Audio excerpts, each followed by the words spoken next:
They have an adult body, an adult job, maybe even an adult family. But the moment something doesn't go their way, they're 8 years old again. Most people assume emotional immaturity is about being childish, silly, irresponsible. It isn't. It's something far more precise and far more painful than that. It's what happens when a person's emotional development quietly stopped at a specific point in their past and never resumed. And the most unsettling part? Most of them have absolutely no idea it happened. Developmental psychologists have a framework for understanding how emotional maturity grows.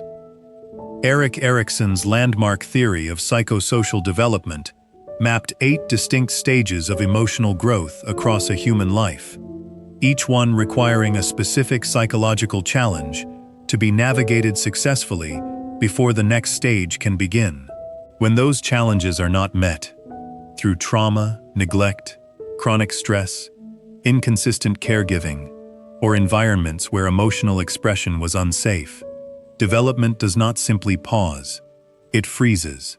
Psychologists call this emotional developmental arrest, the phenomenon where a person's chronological age continues advancing while their emotional responses remain anchored to an earlier stage. Neuroscientifically, this is grounded in the architecture of the brain itself. The prefrontal cortex, responsible for emotional regulation, impulse control, empathy, and long-term consequence thinking, develops fully only in an environment of consistent emotional safety and co-regulation. When that environment is absent in childhood, the prefrontal cortex's development is compromised, which means the adult in the room may be running emotional responses from a child's brain, not by choice, by architecture. Emotional immaturity has always existed, but the modern world has created a near-perfect environment for it to thrive and hide. Social media allows adults to perform maturity publicly, while enacting profound emotional immaturity privately. The block button replaces difficult conversation. The subtweet replaces direct confrontation. The performative unbothered post replaces genuine processing. Consumer culture continuously sells the message that discomfort should be immediately relieved, with a purchase, a distraction, a dopamine hit. The tolerance for sitting with difficult emotions, for metabolizing frustration rather than outsourcing it, has never been lower. And in relationships, dating apps have made it easier than ever to exit when things become emotionally demanding, to start over rather than grow through. Every modern system is quietly conspiring to make emotional maturity optional, which is why it's becoming increasingly rare. Sign 1. They cannot tolerate being wrong. For the emotionally immature, being wrong is not a correction. It is an annihilation. Their sense of self is too fragile, too unexamined, to absorb the ordinary friction of error without experiencing it as a full identity threat. And so they deflect, minimize, counterattack, or simply rewrite the facts. The argument is never about what it's about. It's about whether they're still acceptable as a person. Sign 2. Apology is structurally impossible. A genuine apology requires the ability to hold another person's pain as real and more important, in that moment, than your own discomfort. For someone with arrested emotional development, that capacity simply isn't fully formed. What you get instead is the non-apology. I'm sorry you feel that way. I was just being honest. You're too sensitive. Words shaped like accountability, containing none. Sign 3. Emotions are either performed or suppressed, never processed. The emotionally immature have a narrow emotional vocabulary and a narrower range of emotional tolerance. When feelings become uncomfortable, they either erupt, disproportionate anger, dramatic withdrawal, sudden sulking, or they shut down entirely, retreating behind a wall of deflection and humor. What they almost never do is sit with the feeling, name it, follow it to its source, because no one ever showed them how. Sign 4. Relationships are transactional. Love, friendship, partnership. These are experienced through the lens of what am I getting, rather than what are we building. This isn't selfishness in the moral sense. It is the emotional logic of a child who never fully transitioned from the dependency of early attachment to the mutuality of adult connection. They give, but with a running internal ledger. And when the balance tips, the withdrawal is swift and often bewildering to everyone around them. Sign 5. The same fight happens, forever. Look at the pattern across their relationships. Romantic, familial, professional. The characters change. The conflict doesn't.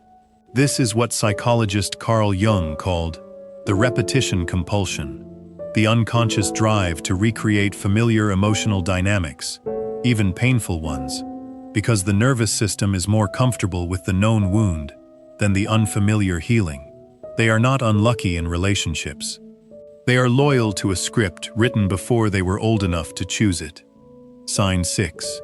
They need to be the most important thing in the room, not always loudly.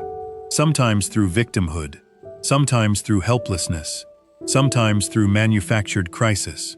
But the emotional gravity always, eventually, bends back toward them. Other people's problems are tolerated briefly, before becoming a segue back to their own. Celebrations get quietly undercut. Milestones get overshadowed.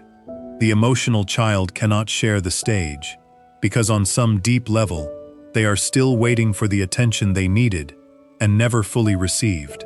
The cost of emotional non-growth is paid in two currencies, and both compound over time. The first is relational. People with emotional maturity eventually recognize the pattern. They create distance, not with cruelty, but with self-preservation. The emotionally immature person is often left with relationships that are either codependent or surface level, rarely both deep and healthy at the same time. The second cost is internal. Emotional avoidance does not protect from pain. Research by psychologist Stephen Hayes, the developer of acceptance and commitment therapy, consistently shows that experiential avoidance, the refusal to feel difficult emotions, is one of the strongest predictors of long-term psychological suffering. The feelings that were never processed don't disappear. They calcify, and the person carries them, in their posture, their reactivity, their loneliness, for decades. Emotional development that was arrested can resume. The brain retains what neuroscientists call neuroplasticity, the capacity for structural change throughout life. But the rewiring requires one thing above all else: willingness to be uncomfortable without immediately escaping. First, develop an emotional vocabulary. Psychologist Lisa Feldman Barrett's research on emotional granularity shows that people who can name their emotions with precision, not just angry, but humiliated, overlooked, afraid of being irrelevant, regulate those emotions significantly better. Journaling, therapy, and deliberate reflection all build this capacity. Second, practice the pause. Between stimulus and response, there is a space. For the emotionally immature, that space is nearly non-existent. Reaction is immediate. Rebuilding it requires deliberate practice, noticing the activation, naming it, and choosing a response rather than producing one automatically. Mindfulness-based approaches have strong evidence for expanding this window. Third, engage in relational repair. Growth doesn't happen in isolation. It happens in the friction of real relationships. The practice of genuine apology, of staying in a difficult conversation instead of exiting, of tolerating someone else's reality without immediately centering your own.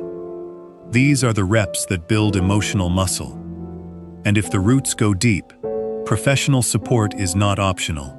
It is efficient.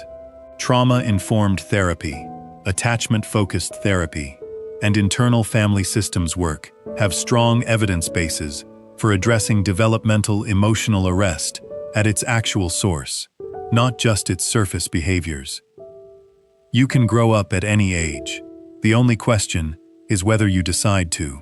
Somewhere inside every person who never emotionally grew up is a child who needed something they didn't get. That is not an excuse, but it is an explanation. And the difference between those two things is everything. Because explanations can be worked with. So here is the question worth sitting with. Not about someone else. Is there a version of you, formed in an earlier time, still making decisions for your adult life? Because the most courageous thing a person can do is not achievement, not success, not resilience in the conventional sense. It is looking honestly at what didn't get finished inside you and deciding, finally, to finish it. If this raised something in you, or helped you understand someone you've been trying to reach, our exploration of why emotionally unavailable people struggle most to ask for help goes even deeper. It's right here. Subscribe if this is the kind of conversation you want to keep having. We're here every week.